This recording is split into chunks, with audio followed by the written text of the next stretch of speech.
Kia ora e hoa.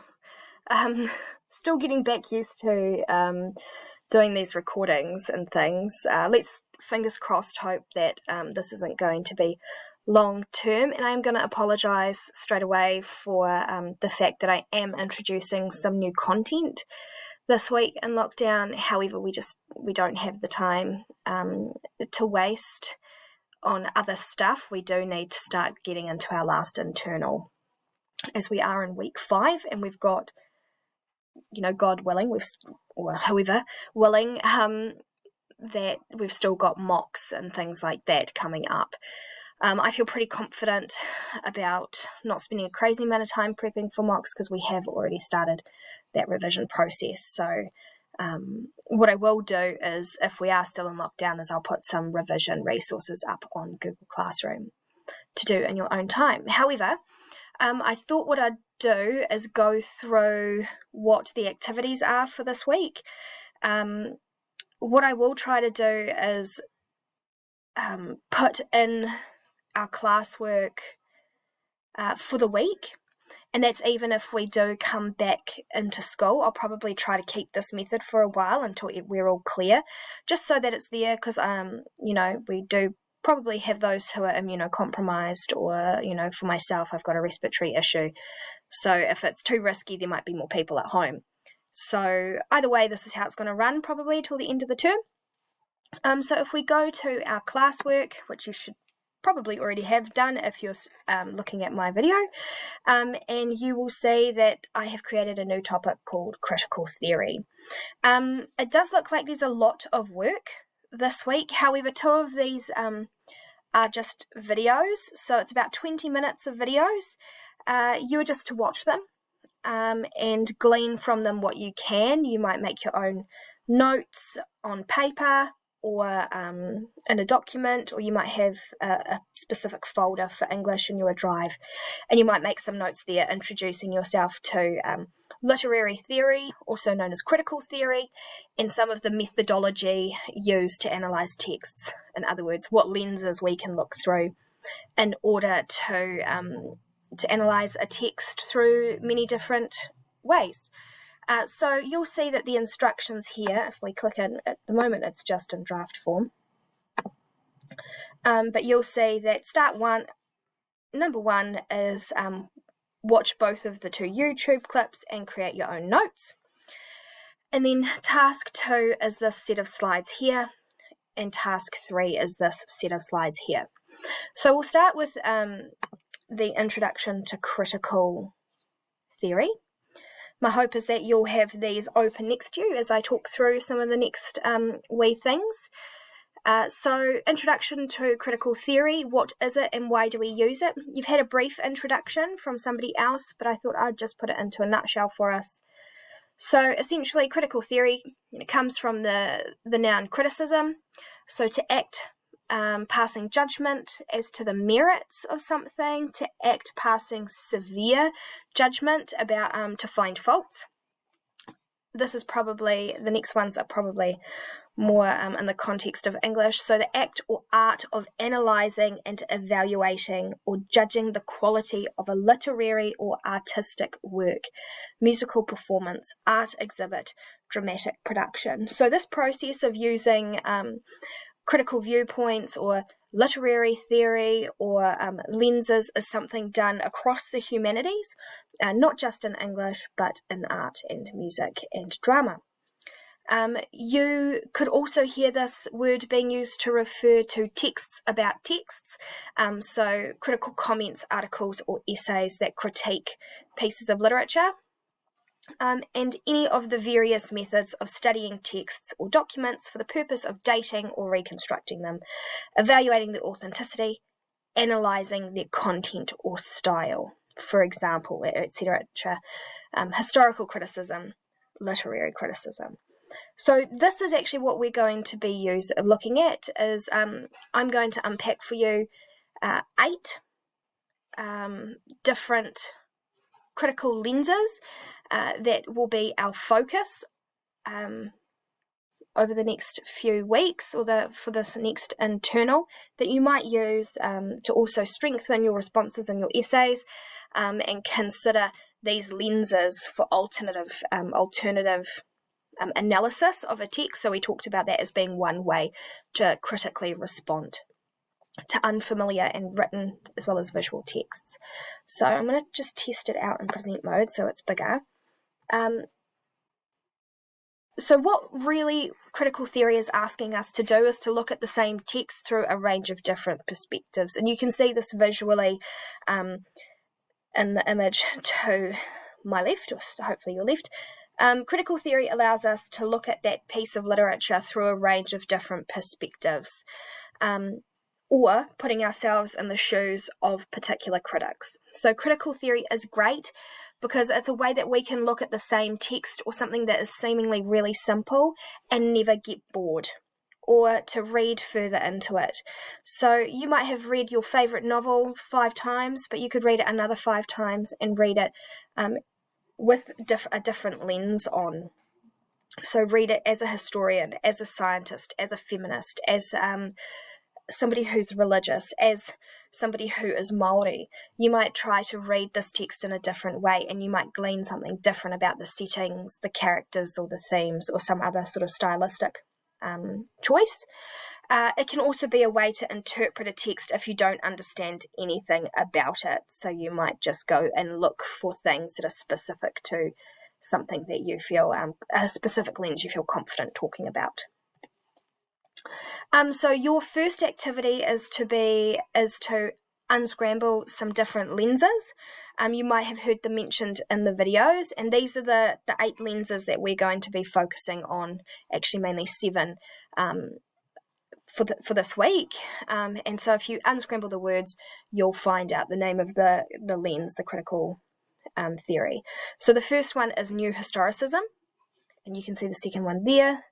Same on the next page, on the next slide, and then this slide here.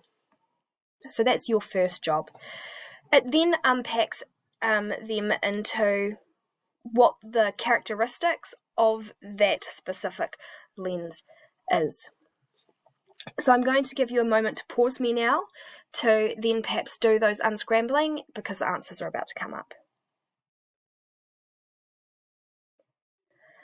Okay, I'm going to continue talking. So the first one is the reader response.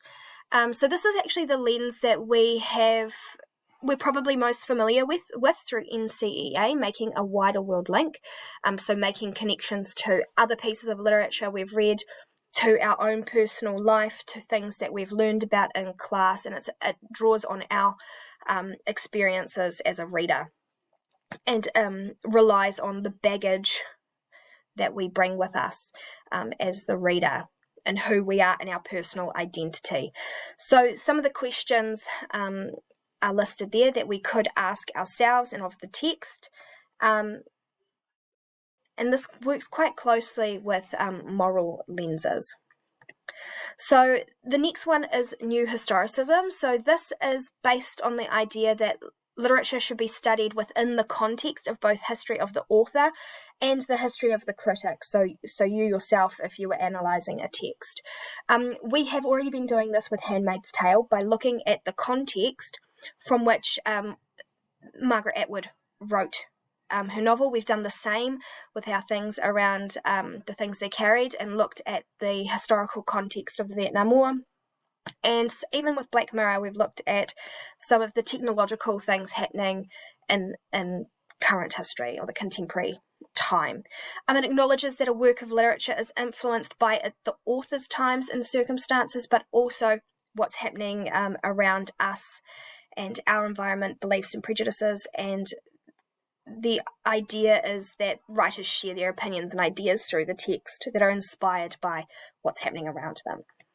The second one is something else we've looked at, this idea of psychoanalytical analysis, often looking at Freudian theory. If you've done psychology, this is something that you would hopefully be reasonably familiar with, but it looks specifically at, there are a couple of different lenses or sort of offshoots for this. There's the Lacanian, and then there is the Freudian. So Freudian is usually to do with things around parents,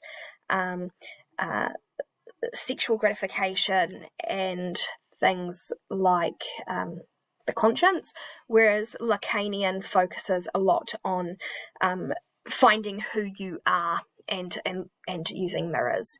So both of them look at conscious and unconscious elements of the text, and they find evidence of the id, the ego, and the super-ego, and they also analyse the characters' conscious and unconscious motivations, as well as the authors.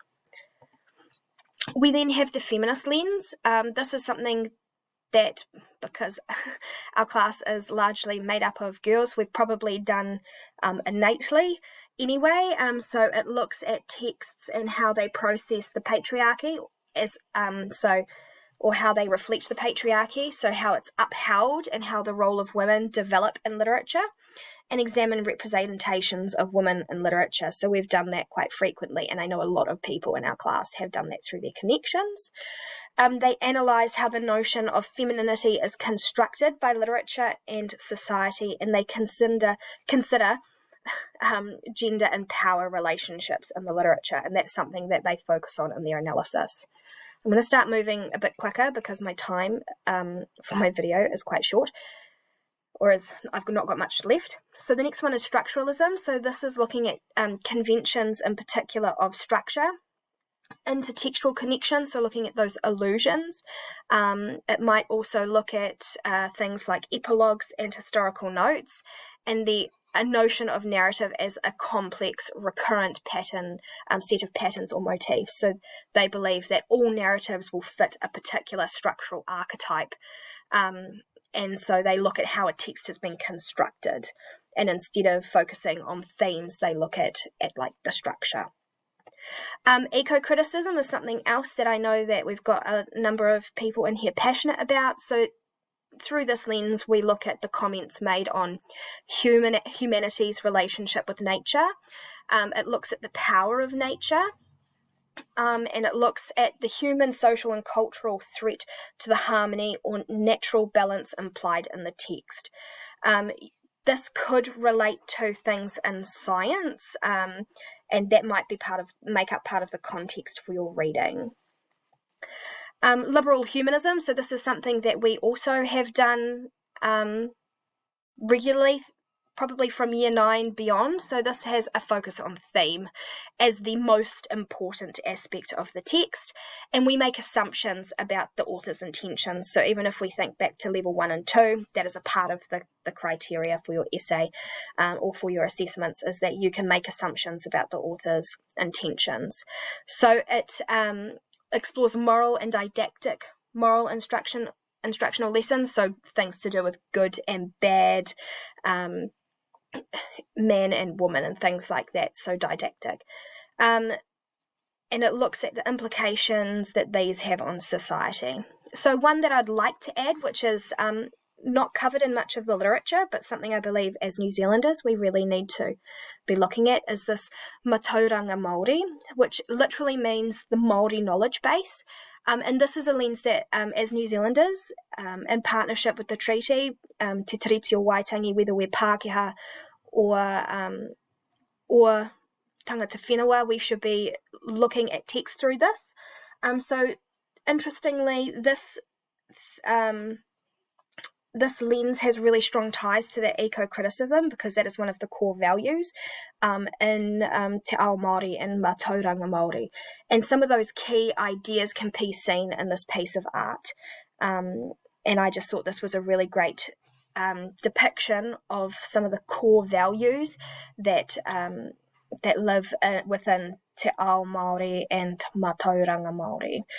So have a really good look at that, and perhaps when you do the next activity, which the next video will be about, you might find some of those lessons or some of those values or archetypes in the fairy tale we're about to analyse. And let me figure out how to turn this off.